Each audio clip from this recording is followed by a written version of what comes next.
Chtěl jste se mnou mluvit, pane řediteli? Máme problém, posaď se.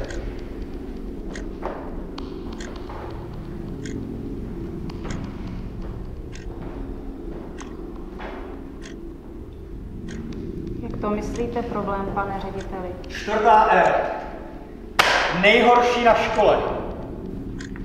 Fyzika, matematika, biologie. Otřesné, takhle to dál nejde. Chodí na výstavy, na koncerty, do divadla. Na učení už jim nezbývá čas. A mě zase zajímají tyhle blbosti. Jsme prestižní gymnázium, máme produkovat vynikající mozky a ne tyhle pseudoumělce. Co s tím hodláte dělat, pane řediteli? Zákaz. Absolutní zákaz těchto blbostí. Nenecháme se je o tom bavit, nenecháme je tam chodit. Zkrátka, umění je teď tabu.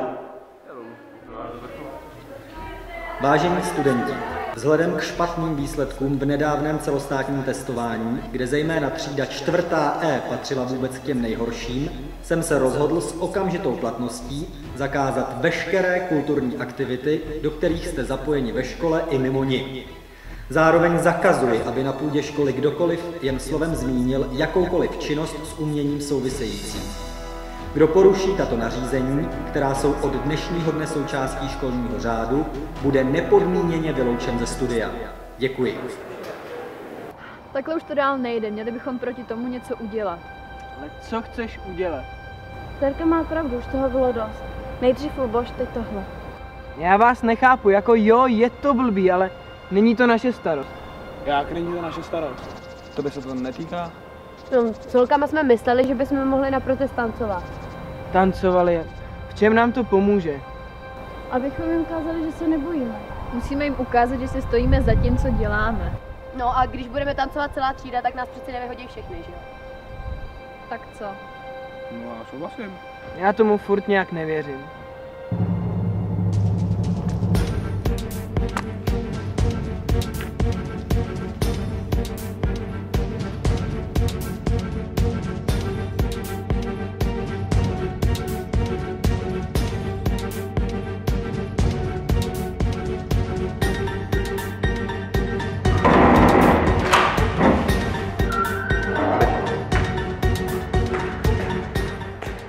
Tak co mi k tomu řeknete? No, zklamali jste mě. Kristýno, tvůj otec, špičkový právník, takový vzdělaný člověk a ty, podívej se na sebe. Adriano, s tvojí matkou jsme chodili do školy, dokonce jsme se spolu učili. A ty chodíš jen na balet, ví to někdo jiný, tak už tady dávno není. Garantuju vám, že tohle bylo naposledy. Příště jdete ze školy. Pardon, pane řediteli. Co je? Je to naléhavé. Běžte.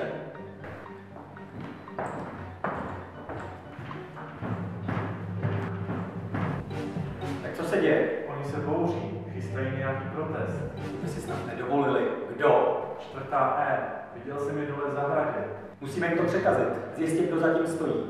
Budeme je sledovat všechny. Péťo, oběhni prosím tě všechny kolegy. Ano, pane řediteli.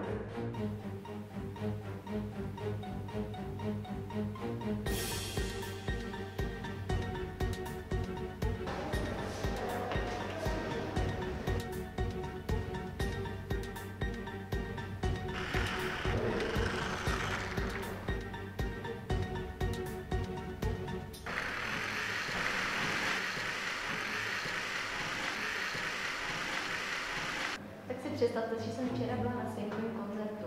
Fakt, jaký to bylo, jo, bylo to skvělé. Vy zase se budete pamatovat do školu a vítří jsem si to. Já tam chtěla právě taky, že jo? Vidíš, si mohla říct. Co budete dělat dneska holky po škole? My dneska nebudu život na Vintenčo. No jasně, je to super nápad, přidám s tím. A nemůžu být s váma? Jo, jasně, určitě. Tak počkejte, já se skočím ještě na základ.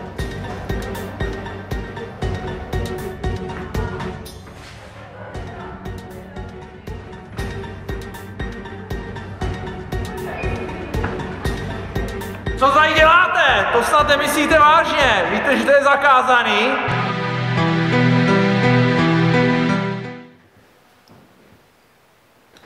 Vážení studenti, po shlédnutí protestního vystoupení třídy 4. E jsem byl nucen přehodnotit nařízení, která jsem zavedl v uplynulých dnech. Každý dělá kroky vedle. Mýlí se a činí špatná rozhodnutí. Já nejsem výjimkou. Brát vám smích, zábavu a radost mi nepřísluší. A ač byl tento krok motivován dobrými úmysly, je neomluvitelný. Takové rozhodnutí nepřísluší ani nikomu jinému. Z tohoto důvodu vracím vám, studentům, to, co přísluší každému z nás. Právo na seberealizaci a vyjádření sebe sama. Doufám tedy, že si užijete dnešní ples, přeji vám mnoho zábavy a možná i něco z té kultury. Ať se zítra sejdeme ve zdraví ve škole. Hezký večer.